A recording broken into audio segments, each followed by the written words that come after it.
सबको जय मसीह की। नए विश्वासियों के लिए 7 मूल पॉइंट।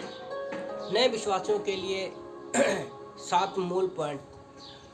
कई बार ऐसा होता है कि हम जब किसी को सुसमाचार सुनाते हैं, कोई व्यक्ति उद्धार में आता है तो हमें पता नहीं चलता कि उसको कैसे लीड करना है हमें। तो इन 7 पॉइंट में आप जानोगे कि एक नया विश्वासी कैसे प्रभु में आगे बढ़ सकता है।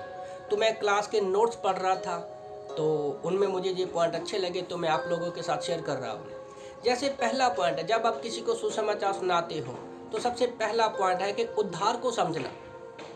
अगर हम लोग उद्धार को, नया व्यक्ति जो है जल्दी उद्धार को नहीं समझेगा, तो सबसे पहले हमें उद्धार के विषय में पता होना चाहिए कि उद्धार क्या है। उद्धार का मतलब होता है हमें छुटकारा दिया जाना, हमें पापों से यीशु मसीह ने अपने क्रूस के द्वारा छुड़ा लिया है।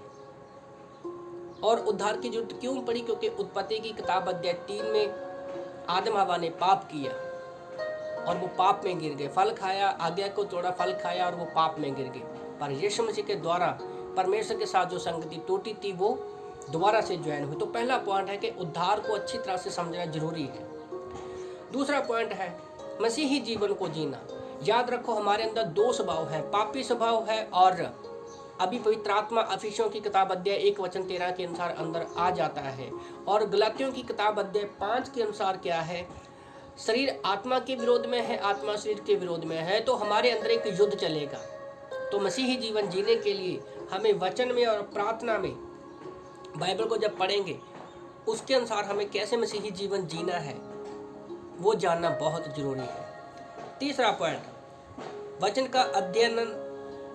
का अध्ययन और मानना। कई लोग बाइबल तो पढ़ते हैं पर उसको मानते नहीं हैं।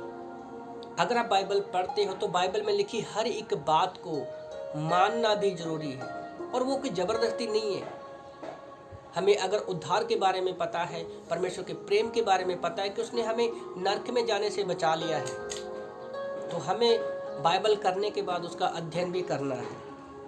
और जहाँ तक हो सके, अब जैसे ही उद्धार पाता है कोई व्यक्ति तो उसको बाइबल कॉलेज में लेकर आओ, नहीं तो उनके घर में बाइबल स्टडी शुरू करो। ये इम्पोर्टेंट है, तभी वो बाइबल का अध्ययन कर पाएगा और मानेगा और एक अच्छा विश्वासी जीवन जो है वो जी पाएगा। चौथा पॉइंट है प्रार्थना और भक्ति का जीवन। बाइबल अध्ययन के साथ साथ हमारा प्रार्थना करना बहुत जरूरी है। प्रार्थना, हम सबसे पहले तो हमारा व्यक्तिगत अध्ययन होना चाहिए, व्यक्तिगत प्रार्थना होनी चाहिए। फिर हम बाइबल स्टडी में पढ़ सकते हैं, चर्च में वचन को पढ़ सकते हैं, प्रार्थना कर सकते हैं, किसी के घर में हम लोग प्रार्थना कर सकते हैं। और जब हम प्रार्थना करते हैं और बाइबल का अध्ययन करते हैं तब ही हम भक्ति का जीवन जी सकते हैं। 5वां पॉइंट है पाप और परीक्षा का सामना करना। याद रखो, जब हम विश्वास करते हैं तो हमारा पाप और परीक्षा आपके जीवन में आएंगी। अफिसियों की किताब अध्याय 6 के अनुसार क्या है? हमारा जो भी युद्ध है वो लहू माँ से नहीं है, बल्कि शैतान और उसकी दुष्ट आत्माओं से है। तो शैतान हमें खींचेगा पाप की और हमें दूर करेगा वो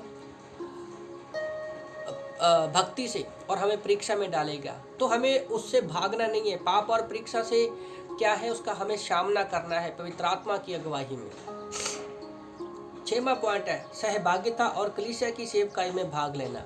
तो संगति जरूरी है, और कलीसिया की हर एक छोटी बड़ी एक्टिविटी में आपको हिस्सा लेना है। अगर आपकी संगति नहीं है, सहभागिता नहीं है और आप कलीसिया के छोटे बड़े काम में हिस्सा नहीं ले रहे हो, तो आप वो हिस्सा हो जैसे पेड़ से टाली सूखी हुई है, या वो हिस्सा है कि शरीर का एक अंग सूखा हुआ है। तो याद रखो, आप एक कलीसिया का हिस्सा हो। 7वां पॉइंट है दूसरों को सुसमाचार बताना। याद रखो, किसी ने आपको सुसमाचार सुनाया, आपने उद्धार पाया, आप नरक में जाने से बच गए, तो आपके जीवन का एक मकसद होना चाहिए कि मुझे लोगों को सुसमाचार सुनाना है। 1 कुरिन्थियों अध्याय 15:3-4 के अनुसार यीशु हमारे पापों के लिए मारे गए, गाड़े गए और तीसरे दिन मुर्दों में से जिंदा हो गए। जैसे हम नरक में जाने से बच गए, हमारा भी एक विषय होना चाहिए, एक अंदर आग होनी चाहिए कि जैसे मैं प्राण नरक में जाने से बच गया, सुसमाचार के द्वारा मुझे लोगों के प्राणों को भी बचाना है। तो अगर इन 7 पॉइंट को आप फॉलो करते हो तो आप एक अच्छा विश्वासी जीवन जी सकते हो। आमीन।